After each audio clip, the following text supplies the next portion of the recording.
Cheers. And you and I are both really tired today. It's been a really long month for me. Yeah, what's been going on? Well, it's work mostly, like Okay. entrance exams. Okay. So January and February are kind of known to be like entrance exam season in Yeah. Japan. And so it's a lot of 6-day work weeks. Yeah. And March is going to be a lot of 6-day work weeks. Oh, really? So Really? it's the way it is. Are you able to relax at all? Not until the end of March. Ah, shit, man. I Okay. do have spring vacation. Okay. So that's like a week of like no school, so just Okay. full time off, which Okay. normally I go out and do stuff, but I Yeah. think this year I'm just literally staying home all 7 days just to like recover. That's a sign that you've become an adult. Yeah. When it's like, oh, I have a day off. What do you want to do? Nothing. Yeah. Stay at home and do nothing. Yeah. Yeah. Yeah, and then like the beginning of the school year, usually is very like slow paced. Yeah. Up until like summer vacation. Okay. So it's like the most comfortable time to be a Okay. teacher Okay. is from like April to July. Okay. Yeah. So Okay. I'll be Yeah. okay. Just a little bit more, man. Yeah. Gaman. Yeah. Ganbaru shikanai. Cool. So what's our topic for today? Well, we are going to tackle the dense topic of racism Yeah. here in Japan. Yeah. It's kind of a weird topic Mm-hmm. because it's like, especially to like people who are either living in the US or abroad or have spent time over there. The topic of racism is like a lot different. Yeah. You know what I mean? Like, because coming from American backgrounds, right? When you think of racism, the first thing that always pops up is white versus black. Yeah. Right. Right? White people and black people, racism and segregation in the US of, black Americans. Yeah. And all the heavy topic that Yeah. comes with that, like Yeah. the civil rights movement and everything, right? And I think in some ways it's a lot more, this is going to sound weird, but it feels like it's a lot more subtle in the US Yeah. It is now. Yeah. Whereas in Japan, it's like you'll experience like very blatant racism Yeah. against mostly foreigners, but sometimes it's targeted racism towards specific groups of foreigners, right? Because I think everyone's kind of in agreement that white people are kind of treated a little bit better than black people and like Southeast Asians in Japan. I won't deny that. I won't deny that. Right? I won't deny that. Yeah. But yeah, so it's like you'll experience a lot more like outright racism here, but it doesn't feel as, Yeah. I guess, malevolent Yeah. as it does in the US. I don't know how else I would describe. Yeah, I get it. I think like we have to talk about like I think like the racism is fundamentally different. Yeah. First of all, because so in Japan, most of the racism is focused on people who are not originally from here. Yeah. Right? So they're outsiders. Yeah. And so they're treated like outsiders. Yeah. And it's like that in Germany too. Oh, like, really? So not so much anymore, but when my dad was moving to Germany, he suffered a lot of issues because he was a foreigner. But in America, everyone's a foreigner, you know? And it's funny because it's like the white versus black, both groups have been in America for hundreds of years and they're both born American citizens. It's like the racism in America is more like racism against your own, it's like inside, it's endemic. So I think functionally it's very different. Yeah. Like, cause it's funny, because for me, when we've experienced racism, and we'll talk about that later, my option is I can always go back. I don't even consider it my home, but I can go back, Whereas like for a black person in America whose their family's been here for the past 300 years, where are they going to go? Yeah. Back to Africa? Yeah. Like there's no going back because they're not from Africa. They're from America. You know? Yeah. No, that's a good point. Yeah. I think something that I think doesn't get talked about a lot is I think everyone's, well, at least like, I think if you talk to an American, everyone would say institutional racism exists, right? It's like it's not even an arguable point. What would right? you say? How would you define institutional racism? So institutional racism would be like governments and large scale entities, specifically not necessarily targeting racial groups, but maybe shuffling the deck in a way that provides like a favoritism towards one group. Yeah. So like an easy example would be I forget the term. I want to say it's redlining. Redlining, yeah. Yeah, where it's like you'll zone out spots in a city, and those specific spots will be like for the ethnicity groups. Yeah. You know what I mean? And there's a lot of examples, and it goes both ways, right? Like another example is schools prioritizing by race. Yeah. Which is kind of a debated topic. I'm personally not a huge fan of that. Nowadays, like, you're talking about nowadays. Let's say, oh, this class is for black people only. Because I don't know. I feel like if you're getting into school, it should be based off your achievements, not the race lottery. But anyways, but I think a lot of people won't actually talk about institutional racism existing in Japan, but it totally does. Yeah, it does for sure. Yeah. I think so. One thing, just to give people kind of a base, because some people have been to America and some people know American history, but not everyone watching this channel knows American history. That's very true. Yeah. Can I give like a brief summary of All right, man. racism? I can't wait to hear this brief summary of the slave trade in the U.S. So basically, the first Europeans come to America in the 1500s, 1600s, and they start working in. They became normally in the South, mainly in the South. Yep. And they would bring in slaves. A lot of Irish people came over at that time, but people were dying and they weren't seen as very strong. Like they couldn't deal with the heat. And right at that time, you have the transatlantic slave trade where all these people from Africa are coming. Yep. Now, an interesting thing you may not know actually is that for a long time, the concept of race did not exist in Europe. Racism really started. The concept of race came about started to come about in the 1600s or or 1700s, because interesting. Before that, up until that time, there were kind of two types of people in Europe. You had the Christians and you had the heathens, the non-Christians, especially the Muslims, right? Yeah. And so they were kind of like, for most Europeans, you were either a Christian or you were a Moor, which is a heathen, or a Muslim, right? Yeah. And then they go to Africa and they start seeing these people that they've never seen before, and they don't fit into the category that they have. So they just consider them heathens. But then as time goes on, about like in the 1800s, this one German dude who'd never traveled outside of Germany, he like gathers a bunch of skulls of people from all over the world, and he says, this is a Caucasian skull. This is a Mongoloid, an Asian skull. This is a black skull. And he created like the base race theory that we have now of like there's Asian, white, black, and like Native American, I guess. Yeah. Whatever. And so that's where everything comes from, you know? And so because a lot of the slaves were African and they were considered black, they were part of this category. They started to be seen as, oh, they're like animals, they're lesser humans, so it's okay to enslave them. They're not white people, it's different. So you had that kind of dynamic going. And a lot of slave owners at that time would see slaves as their pets. Like I remember listening to an interview in the 50s of a former slave owner's child or something saying, yeah, the mammy who was in the kitchen cooking for us, we considered her like a pet that could talk to us, That's crazy. Yeah.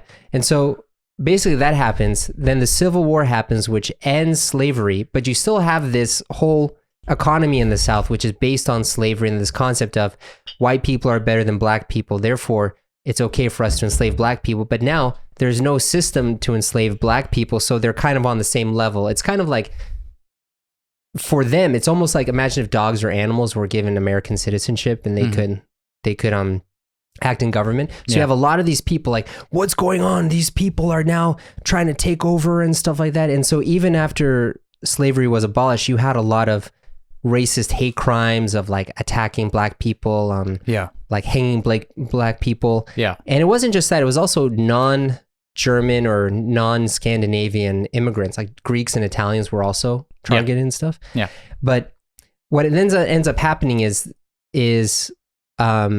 we move into the era of Jim Crow, which is at the turn of the 20th century. So about 40 years after slavery is over, you have these Jim Crow laws, which are these laws that all of these southern states put in, which basically separate black and white people, because in their mind, black people and white people are totally different. They have their own cultures, their own languages. Yeah. If you mix them, it's going to mess everything up. Everyone's better on their own with their own people. So let's keep it separate. And in theory, they use the phrase separate but equal. Yeah. But in reality, the facilities were very different. Yeah. Like you would have water fountains for white people and water fountains for black people. And it's almost like if someone saw at that time, if a white person saw a black person drink from the water fountain, it'd almost be like if you saw a dog use the water fountain. Yeah. You'd be like, I don't want to use that. The dog was just like looking up on that thing. That was the mindset behind that.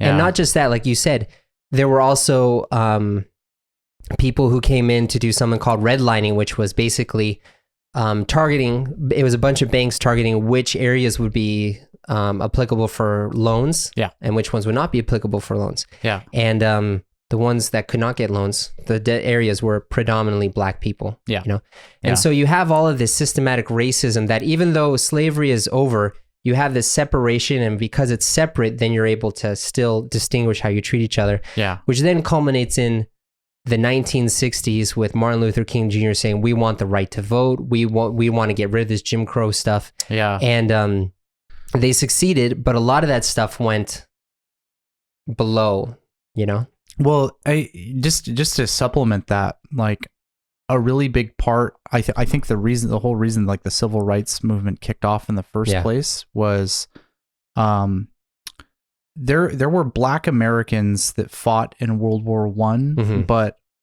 compared to the scale of World War II, it was completely different, right?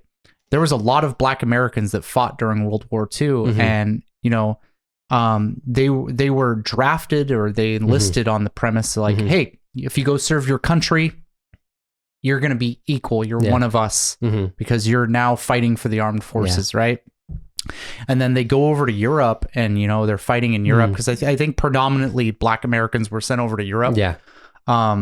You didn't see a lot of like Asian or they're actually segregated by units in the military. Yeah, right. But like Asian and black units were considered to be untrustworthy, so they were sent over to the army because it's a lot more easier to manage there. Yeah. But yeah, they go over to Europe, and it's like at that time Europe had mostly kind of finished doing their racism and slavery thing, like I think 100 or 2 years before America stopped. So in a lot of ways, they were treated really well in Europe. Okay. And then obviously World War II finishes, and they come back over, and it's like, then they just go back to being a black American. Yeah. And a lot of them were like, no, I'm not going back to this. I had no idea about that. That's so really cool. That was kind of like what kicked off the civil rights movement. Is like in the 1950s, a lot of like veterans came home and they were just like, dude, I was treated so well in Europe. I'm not coming back to this. Yeah. Yeah. Yeah. And then after I got you some more. And then after like the civil rights where black people have equal access to voting. Yeah. There are still other aspects in the 70s and the 80s and the 90s with like the crack epidemic where black people are targeted unfairly and then they go to prison big time, and that caused a lot of things which we can talk about. But I just want to give like a summary of the background of where we are, where like it's like because America was a society that was basically slavery was a huge part, and actually the most influential war in American history was fought over the topic of slavery. Yep. So that means that it's kind of like a basic part of the struggle in American society. Yeah. I mean, it's like, I think that the concept of race is like just a foundational pillar in like the zeitgeist that is America at this point. Like, I don't think you can travel to America without encountering a conversation about race at some point. I don't think it's possible. Yeah. Like you'll be talking, it doesn't matter if you're talking to a stranger or your best friend or a family member, it will come up. Yeah. Yeah. And so what about like, how do you feel that that's different from what's in Japan? Like, how would you feel about it in Japan? So that's the interesting thing. Yeah. Like I said at the beginning of the podcast, I think racism, it's speaking from a white man who didn't experience racism in the US. Yeah. But from how it feels like racism is a lot more blunt here. Yeah. But like I said at the beginning of the podcast, it doesn't feel malevolent. Yeah. You know, like the idea of like racist acts in the US, it seems to come from like a feeling of hatred. Yeah. Where I think when I experience racism here, it seems to be coming from ignorance. So what's like give a concrete example of how you've experienced racism here? So I think there's a couple ones that I want to talk about, but the first one is like the textbook, like I got denied from my apartment because I'm a foreigner. Right. If you come to Japan, guaranteed you will experience that. Yeah. It's so common. Yeah. And honestly, like I said, I think that just comes from ignorance. Like, you know, maybe the apartment owner had a bad tenant that happened to be a foreigner. Not like Japanese tenants can't also be bad tenants, but or more common than not, they just heard it from a friend that they shouldn't trust foreigners. You know what I mean? So because of that, if they see you have a foreign name, like my wife applied for an apartment. And talked with the owner, and my wife's Japanese, but she has my last name. And so instant denial. It's just like, what the fuck? But yeah, so I think that's the most common one. I mentioned on, I want to say like, 5 or 10 podcasts back when we were talking about like the pipeline for teachers. In skilled labor industry. So like something that you have to have a very specific training to do. It's really hard for foreigners to enter. And once again, I think it just comes from ignorance. It's not like the government officials are like, you know what? I don't want those dirty, stinky foreigners entering this industry and taking up the jobs. They're not thinking that, but they're not thinking of ways to accommodate. So like, to be a teacher, it's like there's this huge streamlined process to becoming like a fully licensed teacher in Japan, which if you're born Japanese and go through the system, super easy to understand. It's a very straightforward path. It's like this, boom, you're a teacher, right? But if you're a foreigner, that's never mentioned or even considered. Like possibility. Even if you work at a school and you talk like, look, I want to become a fully licensed teacher. How do I do it? Everyone would be like, I don't know. I don't know if you can do that. Like, you know what I mean? Like that's the kind of reaction you get. No, I really get it. I feel like a lot of it comes from just like mendokusai. It's not necessarily, oh, I hate you. I think you're below me. I think you're dirty. It's like, oh, mendokusai. Like, because to be honest, when I was first looking for apartments, 10 years ago, I went to Mini and in Nakano. Thank you guys so much. And they were able to find foreigner-friendly apartments for me. And I remember I looked at one. It was super small, but it was pretty cheap, and it was like really good for me. And I told them I'll make my decision in 2 hours because I need to walk around the area and feel it. And I was like, okay, just in case, I'm going to go to another Fudosan. I'm going to go to another real estate agency. And I went there. And I told him my conditions. He took out 10 of 10 options, and he just called them one by one. And 7 out of the 10 were like, they were calling me like, moshi, like, they were just like, oh, I want to have someone come and check it out. He's a foreigner, but he speaks really good Japanese. Oh, sorry, never mind. 7 out of 10 was out. And like, we only have these 3 left. And I'm like, okay, the other one's better. Okay, bye. And I went and made my decision, right? And I can understand that because it's like, so some foreigners, they'll just leave the last month because they have no obligation to pay rent. They're not going to come back. So they just leave. A real piece of shit thing to do. That's just so disgustingly irresponsible. And then also, a lot of foreigners like to do house parties, have people over. They're louder. And trash stuff. I mean, so here it's mainly Japanese people. The trash is like a shit show here. But I mean, it's complicated for foreigners, especially Americans. It's very intimidating. I like that you brought up the house party thing because I think something that's not often considered here is Western societies, specifically like European and American cultures. It's very common to invite people over to your house. In Japan, it's not. Like, it's very, very rare that like you actually have like an official like dinner party or something. Yeah. You know, you'll see like, you know, moms come over and like visit other moms like during the day and have like tea or something, right? But like a home party or a home event, But yeah, to actually invite like multiple like parties over or like families people over, it's very uncommon here. And so I think like just the concept of having multiple people in your house is like, oh, what are you doing? You know? Yeah.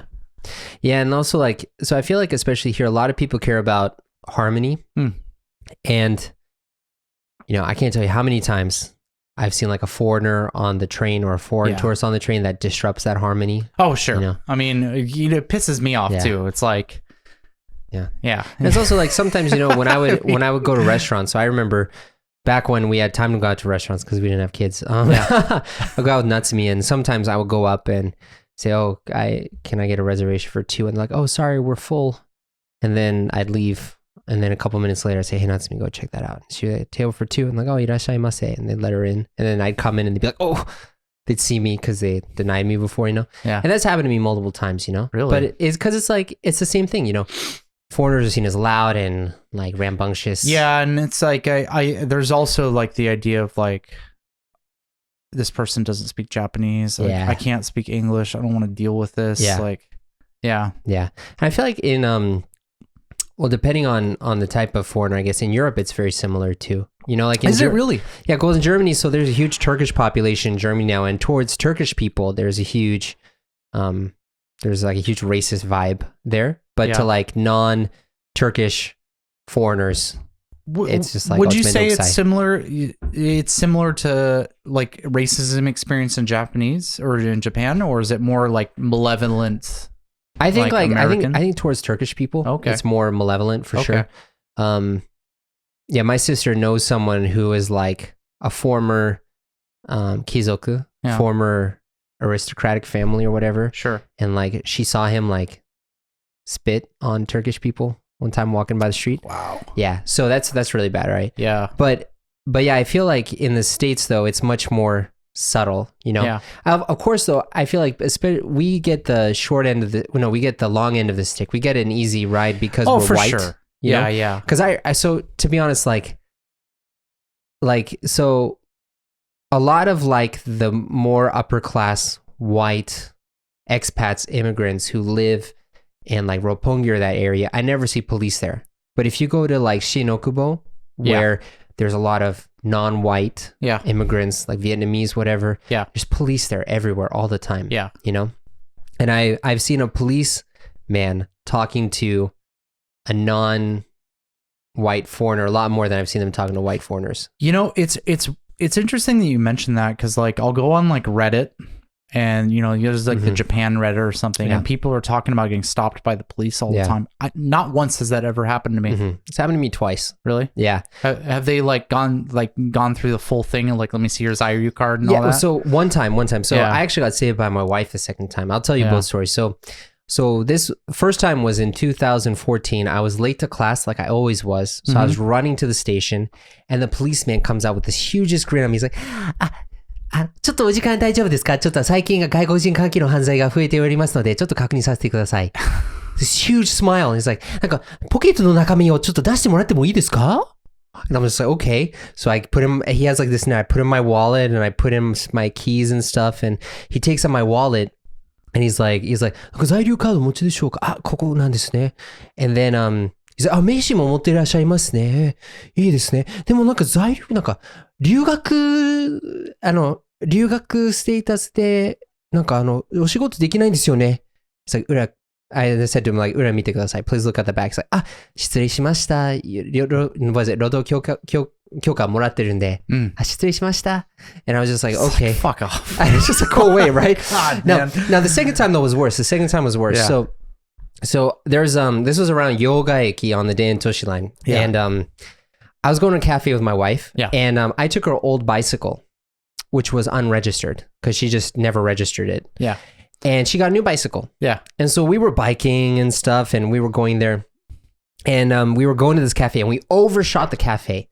And so I turn around, like, that's me, just go over there. The cafe is over there. So she goes in and goes off the cafe. And as I'm about to pull in to park my bike, the policemen come by and they're like, oh, hi, excuse me. How are you doing? Yeah. So, whose bike is this? Is this your bike?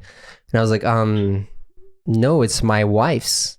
And they're like, huh, well, let me check the registration. Oh, you don't have a registration sticker? Oh, and like they were starting to talk to me like that. And then my wife sees that and she comes back out and she's like, 私の自転車です. Like, 失礼しました. Bye bye. And then they just left, you know? Yeah. And so like if my wife wasn't there, I would have gone to the Kobang and I could have been taken away for a couple days, you know, just questioned. Because I actually had a friend who he had a bike. Yeah. And there was another bike that was really similar to his. Mm-hmm. And he took that bike by accident. And he was riding for 20 minutes, gets stops at a Kobang, and then he spends 2 days in like jail, being questioned, like, why did you take this bike? You knew that was not your bike, right? He's like, no, I didn't know. Yeah. Wow. So like, yeah, so that happens, you know. Yeah, so like, so for me, like, whenever there's a police interrogation, like some white foreigners, especially American foreigners, come here like, I'm finally experiencing racism and I can like fight back and I can be like the... Oh my God, man, I'll tell you, that Can you explain that? Me. Okay, so you get these people, I'll tell you, you really notice it, especially when I was on the JET program, you get these just complete idiots. Okay. Who get on here and like they come to Japan and they start spinning up all this like this crap. Like you'll get people who get really upset and be like, you know, you shouldn't use the term gaijin. That's actually really offensive. So just to give a little bit of context. So especially in America now. So because especially for white people, especially white men, because a lot of people see us at kind of the top of the societal totem pole, whatever. There's a lot of pent up resentment towards particularly white men. Yeah. Like I remember one time I was at the beach with my sister and one of her friends who's black, right? And we were just chatting, just having fun, and I was telling them about my experience in Japan, and I told them that I got denied housing because I'm a foreigner, and like something just suddenly went off in them, like, finally, you know what it feels like. It's like, what? Where's this come from? We were just being friendly before. What happened? You know? And it's like all this like rage just got poured out of me at that second. And so a lot of particularly white men feel that. And now when they come to Japan and they can experience this racism, they're like, now's my chance to do the same thing. Finally. You know? It's just, it's so absurd, man. Cause like people keep trying to treat gaijin like it's like a slur. Yeah. And it's like, dude, no. Actually, to be honest, though, I'm talking about that in one of my new videos about how it's politically incorrect. But I mean, look, it's here's my stance on it, because there's a lot of people who complain about gaijin being a racial slur here, and here's why I think it's not. It's not used as a racial slur in the same way you would call somebody by their race in the U.S. Yeah. It's like that white girl, that black guy, that Asian kid. Yeah. Right. If we're gonna say that gaijin, for those who don't know what gaijin means, it just means foreigner. It's like a really casual way of saying foreigner. Yeah. If we're gonna say that gaijin is a racial slur here, then you might as well just say white, black, Asian. Yeah. Those are racial slurs. Yeah. You know, it's just a way of identifying a person as a part of a group. Yeah. Right. Now, like, look, if the person's using it in a bad way, like, of course, but you can use the same thing. It's like, oh man, that black kid over there. You know what I mean? It's like you emphasize that, like that can be used as a slur too, but the word itself is not a slur. Yeah. You know, to be honest, can I school you a little bit on this? Here we go. No. So the word gaijin first comes up in, I think it's Genji Monogatari. Okay. Actually, so turn of like 800s, 900s, right? Sure. Back when there were no like non-Japanese, whatever. Okay. And originally, it literally means outside person. It means someone who's not part of your group. Sure. Which equals an enemy. So like they use the term gaijin when they would talk about attacks. Like, oh, if you see a gaijin, kill him. Yeah. Or if you see let's go attack the Gaijin who are encroaching on our territory. You know, that's how they used it back then. Sure. So that nuance is coming a little bit. Yeah, okay. Maybe there's just historical, a little bit, yeah. But like Nowadays. it's not used in that same way today. Yeah. Like, yeah. you know what I mean? It's literally just talking about foreign people these days. Yeah. So like I said, it can be used in an offensive way. Yeah. But my argument is like, so can other words be. Yeah. Right? It all depends on like the intent of the person. If the person's being like a horrible human being, that's on them. Like, and as far as I'm concerned, like I'm not going to get offended if someone calls me a gaijin. Yeah. Right? It's the same way of saying, oh, you're a foreigner, or you're, you know, it's like you do the same thing in the US as like you talk about people like, you know, not being Americans. Yeah. It's like, well, I mean, you could use the term like alien, but you know, like a really common term that especially you hear with like Southeast Asian is like fob. Fob, yeah. You know, like fresh off the boat. Fresh off the boat, right? Yeah. That's a term for like, you know, immigrants. Yeah. Right? First generation. It's like the term itself is not an offensive term, but you can be used offensively. Yeah. You know? Yeah, I mean, I guess like I would say like in America, you know, you have black, you have African American. Yeah. You have white, and then you have Caucasian. Yeah. You know? And so I guess it's like the difference is like Gaijin is Gaikokujin is like black versus African American. It's so for me it's so dumb because like African American, it's like they're not African. Yeah.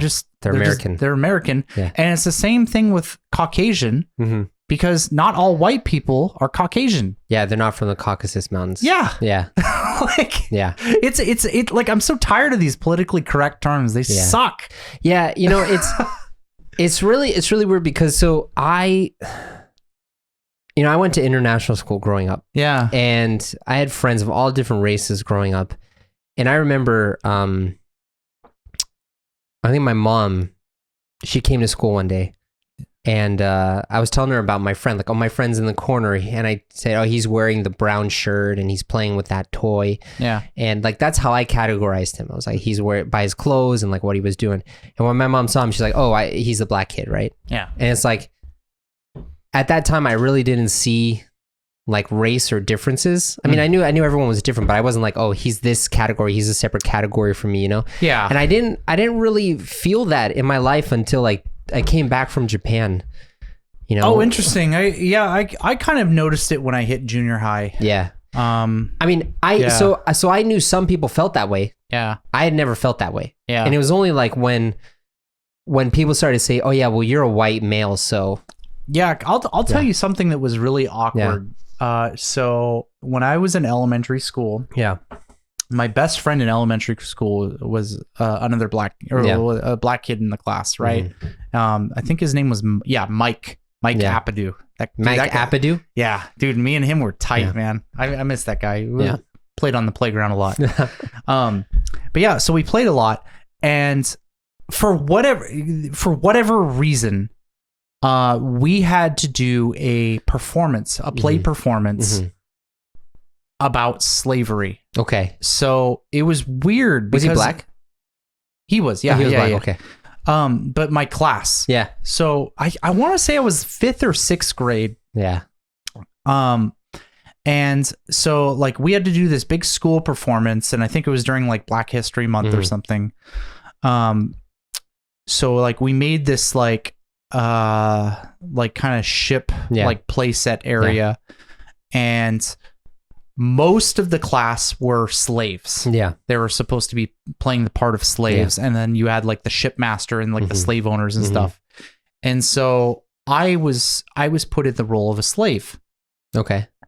And so they basically, it was the play was like to try and inform people about like how horrible slave ships were. Yeah. And so you had this performance of like, I had another like classmate, and they're basically trying to do like slaves on slave ships were like fed through a tube. Yeah. So they would shove a tube down their mouth and just kind of dump like maggot infested gruel. Yeah. Down into their mouth. And so like I was trying to pantomime that. Yeah. Right. And at the time, I didn't think anything of it. It's like the concept of race just wasn't, you can't understand that when you're a kid. Yeah. Right. But it's like, I've been thinking back on that now, and it's just like, huh. Yeah. You have a bunch of white kids that are just trying to like, you know, pretend to be slaves. Yeah. It just, I don't know. It just, it feels weird. Yeah. Yeah. It's like, it's weird. I mean, I understand why it's a big part in America, you know, it's just, I don't know. I wish it wasn't pushed so much, not in the sense that it's not important, but because I feel like for society to heal, it like, I really feel like race just gets brought up too much. Yeah. Yeah. It's just like, so this is the tough thing, right? Yeah. Is like, there are differences in people. Yeah. Right. That's undeniable. Everyone is different. Yeah. And where you draw the lines and make those categories that you distinguish certain types of people from other types of people, there's no inherent value judgment on that. Yep. However, a lot of people who are insecure and are hive-minded, they want to feel more secure. They want to feel part of a group. They will come up with reasons why their group is better. Like, did you hear about the brown eye, blue eye experiment in the school? No. What's that? So there's this one teacher who wanted to teach about race. Okay. In her school, and she didn't want to teach it directly. So what she did is she separated the class by brown eyed and blue eyes. Oh, I love when teachers just, you know, feel they have the moral obligation to just instantly do this kind of crap. Well, I know this was back in like the 60s, a long time ago. You couldn't, maybe you could do it now, but for a while you wouldn't be able to do it. Yeah. But what she did is she ended up putting like a different colored collar on, I think, brown eyed people. Yeah. And that was it. She had the brown eyed people sit on one side of the room, and the white and the blue eyed people sit on the other side of the room. That was it. She didn't treat them any differently. She didn't change the class anymore. She just did that. Yeah. And within 2 days, you had like brown eyed people beating up blue eyed people, and blue eyed people beating up brown eyed people. And like one kid came up to the teacher like, "Mrs. So-and-so, this Johnny made fun of me because I have brown eyes," you know? And she didn't say, "Oh, this is better than this." She just separated them, and that was it. Yeah. And within like 2 days, you had pandemonium in the class. Yeah. Well, you know? So, I mean, people are inherently tribalistic. Right. You know what I mean? It just goes back to our caveman days. Yeah. And I totally get that, you know, but for me, you know, cause I've always grown up as an outsider. You know, when I was in Germany, I was the foreigner. When I moved to America, I was a dude from Germany. Oh, hello. Oh, hello. Are you a Nazi? Yeah, basically. Yeah. And then when we were talking about World War II in history class, and my class was really, there were a lot of Jewish people in my history class. That was a very an uncomfortable time for me. Sure. But like, I've always been on the outside, you know, and so I've never really kind of had a tribe that I've belonged to. I'm like a tribe of one, you know? And so I just wish we could like acknowledge and embrace everyone's differences without passing values on it, but it seems like that's impossible to do. Yeah, it's hard. Yeah. And, you know, to kind of like bring it back around to like living here, it's, you know, we're kind of, especially if you're a foreigner here. I mean, I feel like you can kind of experience this if you're a Japanese person that's kind of lived in another country for a while. But especially if you're a foreigner here, you're kind of treated as a caricature of like what people want you to be. You know, like, you know, here, you know, I've given a lot of examples of like assumptions that people have because I'm a white American, right? You know, it's like the most recent one was, is your like, favorite food hamburgers? Yeah. And then like I had a teacher come up to me and she was really surprised that I'm not Christian. She's like, "Well, I thought all foreigners were Christian." It's like, no, there's a lot of religions out there, and you know, actually a lot of people aren't religious these days. So no. And we talked about that in our religion episode, but there's this like all these assumptions that like, oh, white people can't use chopsticks, or, you know, Americans, they're very loud all the time, you know, and it's like all these things. And it's like, that is probably the most common racism that you'll experience here, is just like the assumptions that everyone has Have you been called a good gaijin before? A good gaijin? No. Yeah. So like, probably because I'm not. I create a lot of problems, like especially at work. I'm a very disagreeable person. Man, you're so honest. I get pissed off all the goddamn time at work, man. People try to do this nonsense bullshit, and I'll just tell them no. Yeah. Like, no, I don't want to do this. This is ridiculous. I'm not doing this. Yeah. So I'm in You're the problem gaijin. I'm in the problem group. Okay. Yeah. because so I've had Japanese friends when I'm talking to them, and then they complain about like this gaijin or something, and then they realize they're talking to me. It's like, oh no, Arthur, I mean, I don't mean all gaijin. I mean, you're a good gaijin, but like this guy, he was not a good gaijin, you know? Yeah. And it's like, I know that no matter how long I'm here, I will be a good gaijin. And you're the Uncle Tom, basically. You freaking Uncle Tom. I'm a good gaijin, huh, massa? Yeah, my Japanese massa. But like my children too. I know no matter what, because they're born and raised here. Yeah, they're still going to be seen as gaijin. Like I remember I have a friend. Well, I haven't talked to him in a while, but when I was a ryugakusei, I had a friend here who was half Filipino and half German. Yeah, born and raised on the Daen Toshi line. Yeah.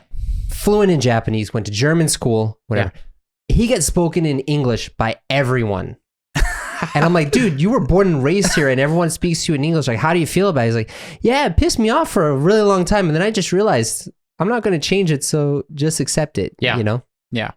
You know, although I will have to say, and I can't really speak to this because I don't know much about this, but I feel like the type of racism we're talking about is very different from the racism towards like the Zainichi Koreans. Yeah, so that's kind of something I kind of briefly mentioned, like when we first started the episode, where I said that like white people are treated very differently here. Yeah, because here it's kind of like white people are treated with like kind of innocent racism. Yeah, it feels weird to say that, but like we don't dislike you. We just want everything to work smoothly. You're just different. Yeah. We don't necessarily dislike you, but you're just different. But when you bring up the topic of, actually, a lot of black people experience racism here. Yeah. Just not unique to Japan. Like in Asia, black people are treated pretty, in my opinion, actually worse than Americans treat them. But if you talk about Southeast Asians or God forbid, like more Western Asian, like India and Nepal. Yeah. Like they are treated like trash here. Yeah. If you want to talk about people being put in like second class citizenship, can't speak, I'm drunk now. It's that group. Yeah. Like, did you hear the story about that that South Asian woman who was kept in a detention center? And she died, right? And she died because she was talking about how her stomach was hurting and they just ignored her and then she died. Yeah.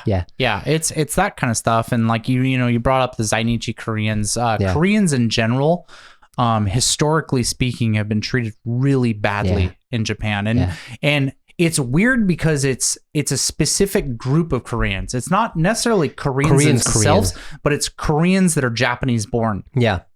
Yeah, it was so weird because I remember, so one of my Japanese teachers in UW was Park Sensei. Okay. Her name is Park Soo-young, right? Mm-hmm. She doesn't speak Korean. Yeah. But she has a Korean name, and she looks Korean, I guess. And she's born and raised in Japan. She's like, I don't have Japanese citizenship. I was like, oh. How weird is that? Yeah, and I'm like, wait, so were your parents born here? Yeah. What about your grandparents? Oh no, they came from Korea. Yeah. But like, so Japan was the only country she knew before she moved to the States, right? But she still didn't have citizenship here. She was a Korean citizen. Yeah. You know? And I guess she felt more at home in America because America's where all the immigrants are, you know? Yeah. Isn't that just crazy? Yeah. Like, I guarantee you, if she was part of another group, because I know a similar story of a girl. She's actually a really interesting person that I met when I was doing. Whoops. It's okay. I'll get it for you, man. I'll get it for you. I got it. Dude, we're normally we drink half a bottle for a session. we're We're just- like downing this We're just one. polishing. This is a good topic. I like talking about racism. Okay. The American in me is coming The out. American to me, the racist American. No, I met this really interesting person when I was doing homestay teaching. And she is a Swedish woman that was adopted by a Japanese family when she was an infant. Okay. So she was born in Sweden, put up for adoption, and a Japanese family in Japan adopted her. Okay. Right? And so she was born and raised in Japan, and she didn't learn English until she was an adult. Dude, have you ever seen Ken Tanaka on YouTube?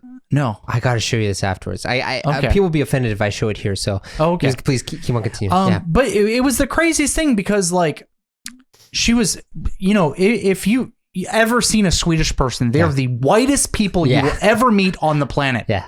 There is nobody in the world that is more white looking than a Swedish person. Maybe Finnish people. Oh, maybe Finnish people. That's fair. They're literally blend in with the snow. Yeah. But so it's like she's blonde hair, blue eyed, tall, white lady. Yeah. Speaks with the thickest Japanese accent I've ever heard in my life. Yeah. And like full on katakana English the entire time, and speaks fluent Japanese, and that's it. It's like Japanese and then kind of like katakana broken English. Okay. Right. And for me, that was like such a weird experience. But guess what? She was a Japanese citizen. She was a Japanese citizen. Yes. Yeah, because her parents were Japanese, I guess. Well, her adopted parents. Her adopted parents are ethnically Japanese, yeah. She had full citizenship. Yeah. So, yeah, it definitely goes to show that, like, people in different backgrounds. And once again, like we were talking about, it doesn't necessarily come from malevolence, but it's like, it comes from what you were saying, the mendokusai. Yeah. Right? It's a hassle to get citizenships for Southeast Asians and Koreans, where it's like, white person, okay, maybe we can kind of... Yeah, it's really tough here because, there's like the citizenship system here is like nothing like I've ever seen anywhere else. Because, so in Greece, if you want to become I can actually be a Greek citizen. Sure. I just don't want to serve in the military, so I'm waiting. But for most countries, Germany has changed since I left Germany, but you have to have one biological parent or one parent who is ethnically that, or a citizen, right? You need to have that, right? Yeah. But in Japan, they take it to a whole nother level with the whole Koseki Tohon system. Like you have to enter someone's Koseki. Back in the Meiji period, they did a census of all the people and they made all the families. You have to be connected with one of those families in order to be a citizen. So if I want, so I'm actually registered on my wife Natsumi's Koseki right now. What's her family? Takahashi. Yeah. Oh, so I'm on the Sato clan. Sato. Yeah. You Fujiwara people, whatever. Yeah. I'm Tallbridge people right here. But yeah, so because of that, I already have that in, so it's easier for me to get a citizenship. But you can not get citizenship unless you enter in that, Yeah. So like for my teacher, Pak Sensei, her family doesn't have a Koseki, so they're just not citizens. That's ridiculous. Yeah. Yeah, that whole system is going to need to change if you want to. I've always kind of felt like the government citizenship system is kind of like a jealous boyfriend or girlfriend. What? In the sense that it's like America is kind of like that like party person when it comes to citizenship. It's like America's like, you know what? I don't really give a shit about our relationship. You can be Mexican, you can be German, you can be Japanese. I don't care. You want an American citizenship? Here. You can be whatever you want to be. But then you come to Japan and it's like, no, you can only be mine. Yeah. You can only be mine. You got to give up all your citizenships everywhere else. Yeah. Only be Japanese now. Yeah. And it's like, why? Yeah. It's like it's such a meme when you have mixed kids here, because your kids and my daughter is going to have to experience this when they turn 18 because they have dual citizenship. Yeah. Right. They're all American. Yeah. Right. But it's like they have to decide when they become an adult, which it's even more ridiculous because there's just a massive loophole in the system because if you just don't decide, you're okay. Yeah. Yeah. Yeah. Or you can say you want to be Japanese, but you just don't give up your American passport, you know? Yeah. I mean, they'll probably close that loophole soon or something, but it's just ridiculous. It's like, who like, cares? It's like the one thing that I like about, not the one thing I like about America, but one thing that I really like about America, is that America is like one of the only countries, or for a long time it was like the only country where you could become a citizen based on values. Yeah. Like you have to live in America for a certain period of time and you have to take a citizenship test where you learn about American history, American values, the Constitution. Like you have to learn what the Constitution says to become a citizen. You have to want to be American, basically. Yeah. And I love that. Yeah. You know what? Oh, learning about history, learning about the values that American citizens hold. How can that be wrong? It's like, honestly, and you know, maybe this is not the right mindset to have, but I would like to live in a country where people want to live up to values like that. Yeah. Right? It's like one of the main problems, and actually kind of a reason why I ended up moving to Japan, but it's not really the main reason, is you meet a lot of Americans today that hate America. Yeah. And that really bothers me so much. Yeah. You know, especially as somebody who's served in the military and has like fought for the country. It's like, fuck you. Yeah. It's like I fought for you and like, Oh, God, that irritates me, man. Yeah. You know, I really, especially now because of the whole like mobility. Yeah. Because now everyone's work is online and more people working from home. I foresee a future where you'll have more values-based citizenships in countries in the future. I hope so. I just like, look, I mean, obviously there's problems with, you know, being nationalist, right? You don't want to go too far in the extreme or else you get kind of the weird bent symbol people. Yeah, the weird bent symbol people. That kind of created formerly Buddhist symbol people. The formerly Buddhist reverse bent symbol people. They created a lot of problems in the world. Yeah. And obviously that's bad. Yeah.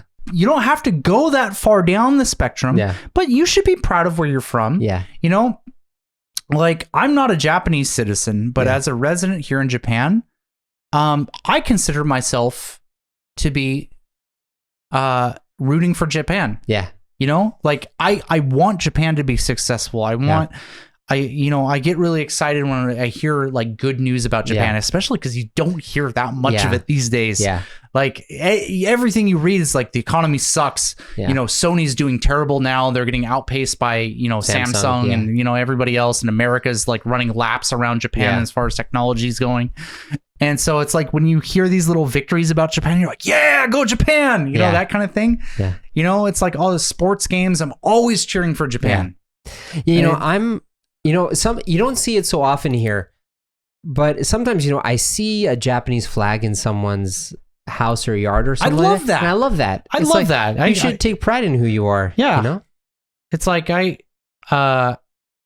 know, I liked seeing American flags raised. I like the American rallies. My favorite holiday has always been, well, to be fair, I like Halloween, but after Halloween, 4th of July, every time, man, you get the massive barbecues, the fireworks, the big fireworks. Sometimes you'll have like the Blue Angels like fly over and it's like, oh God, American culture is so freaking cool. Yeah. And Japan is also fun. Yeah. Like maybe that's something you can kind of relate with, because I hear like in Germany it's like kind of like against the law to be like patriotic. Well, it's not against the law, it's just so a lot of people still feel guilty. You know, they're afraid. So they're very sensitive with that, you know. Yeah. Like it is illegal to be a Nazi in Germany. It's not illegal to be a Nazi in America. Isn't that crazy? Yeah. There's actually a Nazi party in America. Yeah, and Mein Kampf. I mean, I think they changed the law recently, but for many years, Mein Kampf was not allowed to be published in Germany. Which is just, again, it's like it's so weird that kind of stuff has been banned. Yeah. Because history has proven time and time again that when you ban stuff, it becomes more popular. Yeah, like so here's the thing, right? So I remember, like these bad ideas, are like mold. That's how I see them. They're like molds on the mind. No, right? that's a perfect example. And so if you reject it and you shut it off in like a space by itself, keep it dark, keep it damp, just keep it by itself, it's going to grow like crazy. Yeah. The way to get rid of mold is to bring it out into the light, bring a lot of air coming in, fresh air coming in, and just letting it be there. And I feel like this idea in America of we cannot platform bad ideas. It's like, I think you should platform bad ideas because then people can see both sides and they can see how ridiculous they are. Yeah. Whereas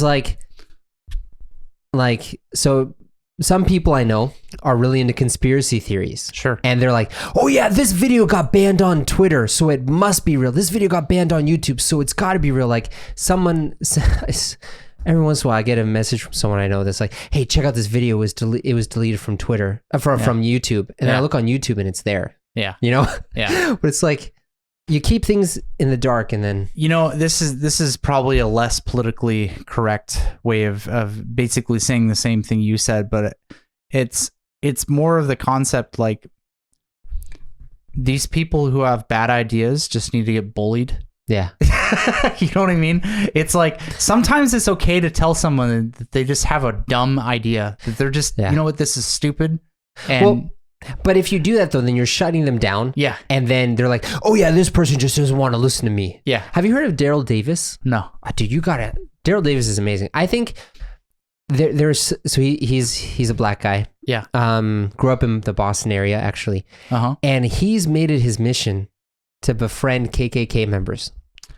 Okay, I think I know who you're talking about then. Has he been like inducted into the KKK? No. He's never been, but he's been friends with like former leaders of the KKK. Yeah. And like what basically happens is he did not reject what they said. He's like, I want to hear you tell me why I'm inferior and why you think you're better than me. Yeah. And he didn't correct them. Yeah. He didn't say what they said was stupid, that it was offensive. You just listened to it with no judgment, no hate, no reaction. And it would take years sometimes, but he got some pretty senior people in the KKK, the Ku Klux Klan, to renounce their membership. Really? And because with him, what happened was he brought it out into the light. Hey, I'm a black person, and they're like, oh yeah, but you're not like other black people. You're a good black person, so you're different, you're a right? Good guy gene. Yeah, you're a good guy gene, right? But I feel like that's what you got to do. You got to just ask questions. Yeah. And people will see how stupid their ideas are. Mm-hmm. Which unfortunately for the Oya-san who are like anti-foreigner, even if I ask them questions, they have good reason for not accepting foreigner tenants. We just got to wait another 20 or 30 years for them to die out. And then we can become the Oya-san and reject Gaijin also. Start owning apartments here. I'm like, no, I don't want some dirty American freaking staying in my apartment. In all fairness, I would not accept an American college student in a house I owned or something like that. To be get fair, that shit bag out of here. Have him go struggle and should be a basically. Okay, man, I think this is a good place to end this. This is just going to devolve really quickly. Yeah. I'll see you later. Yeah.